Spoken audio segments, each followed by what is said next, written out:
Saint Apollonia lived during Christian antiquity in the great city of Alexandria, in the 3rd century. Alexandria was one of the most brilliant intellectual centers of the Roman Empire, but also a place of intense religious tension. Christians were numerous and visible, and often perceived as a threat to traditional order. At that time, the Roman Empire was ruled by Emperor Decius, a leader determined to restore religious unity by reviving ancient pagan worship. In his view, the refusal of Christians to sacrifice to the gods and to the emperor endangered the political and spiritual cohesion of Rome. He ordered a systematic persecution, demanding that every citizen publicly prove loyalty to Roman deities.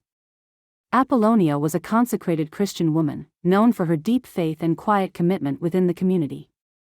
She did not seek confrontation or provocation. Her life was shaped by prayer, fraternal service, and daily fidelity to the gospel. Yet in a climate of religious violence, even discretion became dangerous. Around the year 249, a riot broke out in Alexandria against Christians.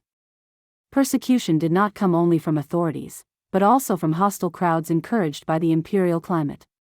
Apollonia was seized by pagan aggressors and exposed to public violence. She was beaten, humiliated, and subjected to brutal suffering meant to force her to deny Christ. Ancient accounts describe how her teeth were broken in an attempt to terrorize her and silence her witness. Despite extreme pain, Apollonia refused to yield. She did not cry out in hatred. She did not beg. She remained interiorly free.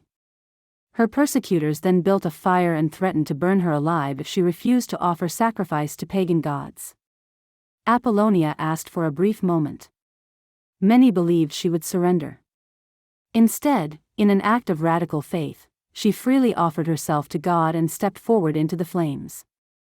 Her martyrdom was not an act of despair, but a testimony of absolute trust. Apollonia proclaimed that nothing, not even death, could separate her from the love of Christ. She died as a martyr around the year 249. The Christian community of Alexandria quickly preserved the memory of her courage. Saint Apollonia became a symbol of fidelity that does not negotiate with fear. Her witness reminds us that authentic Christian faith can face violence without losing inner peace. Saint Apollonia teaches us that true freedom does not depend on external circumstances, but on a heart rooted in truth. Her martyrdom remains a call to fidelity, courage, and total trust in God.